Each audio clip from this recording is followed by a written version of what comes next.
آج بھی آقا علیہ السلام کی حدیث پڑھی جاتی ہے تو انسان پر ایک عجیب سا کیف چھا جاتا ہے۔ جب دوسروں کی زبان سے گفتگو مصطفیٰ سنی جاتی ہے تو ایسا کیف آتا ہے، جب وہ اپنی زبان سے خود اپنی بات کرتے ہوں گے تو اس وقت کیف و سرور کا عالم کیا ہوتا ہوگا۔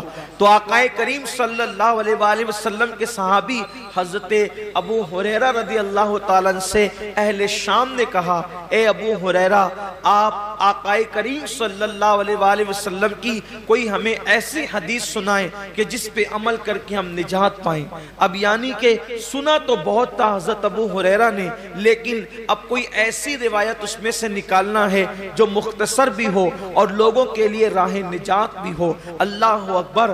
سیدنا ابو ہریرہ گویا کہ اپنے حافظے پر جو ہے وہ زور دینے لگے کہ میرے پاس جو ذخیرہ حدیث کا میرے حافظے کے اندر ہے ان میں سے کوئی ایک ان کو سنانا ہے۔ لیکن روایتوں میں آتا ہے، راوی بیان کرتے ہیں کہ جیسے ہی حضرت سیدنا ابو ہریرہ رضی اللہ تعالیٰ عنہ کو وہ حدیث یاد آئی، وہ جس کو بیان کرنا چاہتے تھے، حضرت ابو ہریرہ صرف حدیث کا مضمون یاد کر کے بے ہوش ہو کے زمین پہ گر جاتے ہیں۔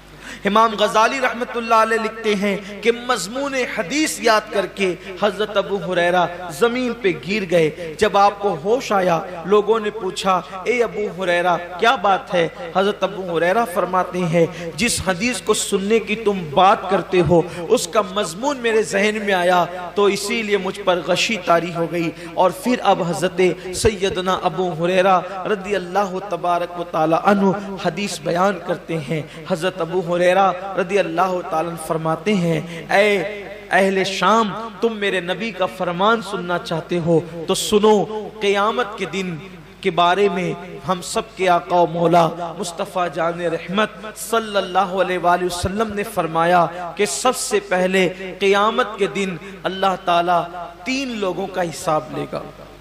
قیامت کے دن سب سے پہلے کتنوں کا حساب ہوگا؟ 3 لوگوں کا۔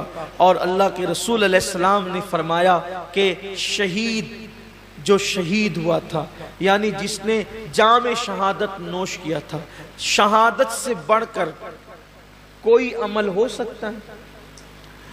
اس لیے کہ شہید وہ ہوتا ہے جس نے اپنی جان اللہ کے لیے ختم کر دی، یعنی جان ہی دے دی اس نے۔ شہید نے، قربانی میں تو ہم جانور کی گردن پہ چھری چلاتے ہیں، شہید نے تو اللہ کے لیے اپنی گردن پیش کر دی۔ شہید نے اپنی گردن پیش کر دی۔ سب سے پہلے شہید آئے گا اور اللہ تبارک و تعالیٰ اس شہید کو اپنی نعمتیں یاد دلائے گا، اور نعمتیں یاد دلا کر کے اللہ تعالیٰ جب اس کو اپنی نعمتیں یاد دلائے گا تو پوچھے گا، اے میرے بندے، میں نے تجھے اتنی نعمتیں دی، اب بتا تو نے میرے لیے کیا کیا؟ شہید عرض کرے گا، مولا تو جانتا ہے کہ تو نے مجھے نعمت دی تو میں نے تیرے لیے اپنی جان قربان کر دی، گلا کٹا دیا، گردن کٹا دیا اور میں شہید ہو گیا، میں نے جان دے دی تیرے لیے۔ اللہ فرمائے گا تو جھوٹا ہے، اللہ فرمائے گا تو جھوٹا ہے، تو نے اس لیے گردن نہیں کٹائی تھی کہ میں راضی ہو جاؤں، بلکہ تو نے اس لیے گردن کٹائی تھی تاکہ لوگ تجھے بہادر کہیں، لوگ تجھے بہادر کہیں۔ بہادر کہلانے کی وجہ سے تو نے یہ کام کیا تھا، سو وہ لوگوں نے تجھے کہہ دیا اور میں نے تجھے بہادر کہلوا دیا، اس لیے آج تیرے لیے میرے پاس نہیں ہے کچھ، اور تو نے جس کے لیے عمل کیا تھا اب جا کر کے ان سے صلہ حاصل کر لے۔ گھر کی فریج بھرنے والوں اور گھر کی فریج بھرنے کے لیے قربانی کرنے والوں، یا لوگوں کی جھوٹی شہرت کے لیے قربانی کرنے والوں، ذرا ہوش کے ناخون لو۔ یہاں تو جانور کی گردن پہ چھری ہے، وہاں تو اس نے اپنی گردن کٹائی۔ اللہ فرمائے گا تو جھوٹا ہے، بہادر کہلانے کے لیے شہید ہوا تھا، جس کے لیے تو نے یہ کام کیا تھا جا کے ان سے صلہ حاصل کر، آج تیرے لیے میرے پاس کچھ نہیں ہے۔ اور اللہ فرشتوں سے کہے گا اس بدبخت کو گھسیٹ کر کے جہنم میں لے جاؤ۔ میں یہ نہیں کہتا کہ قربانی کا گوشت گھر میں رکھنا جائز نہیں، پورا بھی رکھ سکتے ہو، لیکن اللہ کے لیے تو کوئی قربانی کرے۔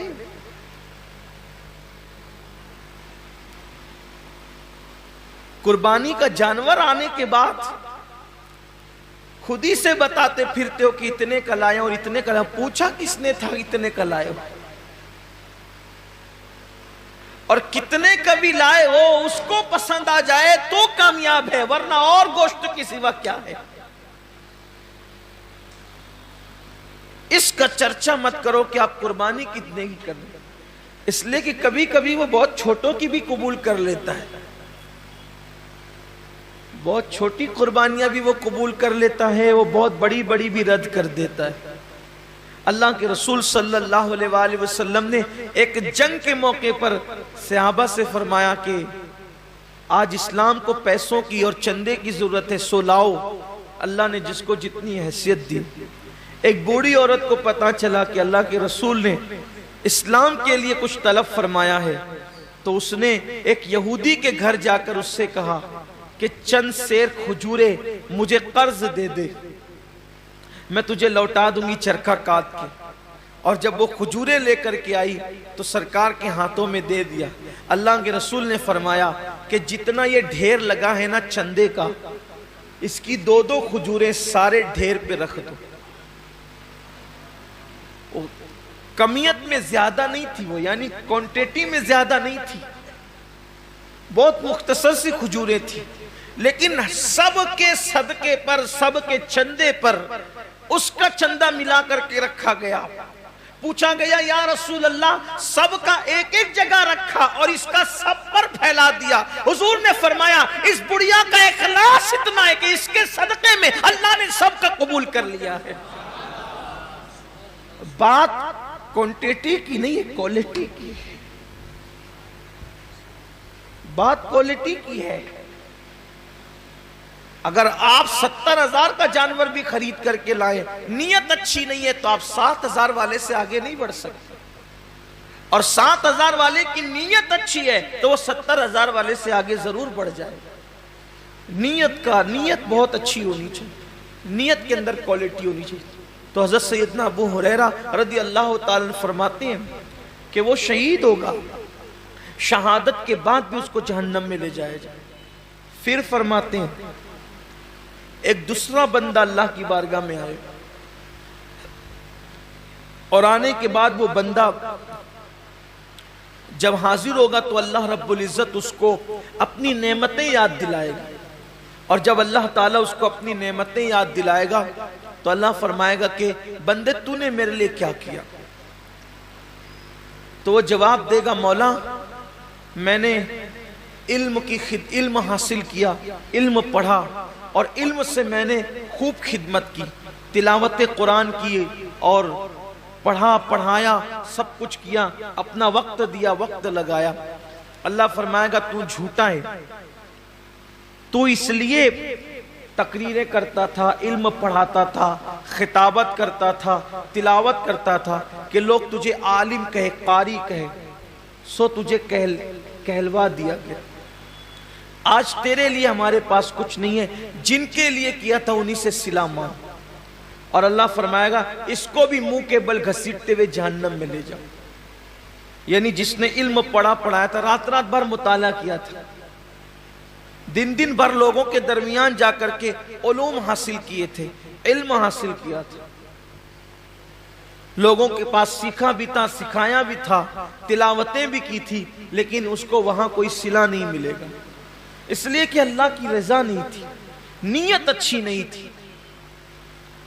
آج آپ دیکھیں کہ ہماری نیتیں کہاں تک مخلص ہیں، ہماری نیتوں میں کہاں تک اخلاص ہے۔ قرآن تو کہہ رہا ہے وَمَحْيَايَ وَمَمَاتِي لِلَّهِ رَبِّ الْعَالَمِينَ کہ جینا بھی اللہ کے لیے اور مرنا بھی اللہ کے لیے۔ یہاں تو چند تھوڑی بہت عبادت بھی اللہ کے لیے نہیں کر سکتے، بلکہ حد تو یہ ہے کہ لوگ جنازے میں بھی جاتے ہیں تو اللہ کے لیے نہیں جاتے۔ حد تو یہ ہے کہ لوگ الیاذ باللہ جمعہ کی نماز میں بھی آتے ہیں تو لوگ سوچتے ہیں کہ کچھ لوگ مجھے دیکھ لیں کہ میں بھی مسجد میں آیا۔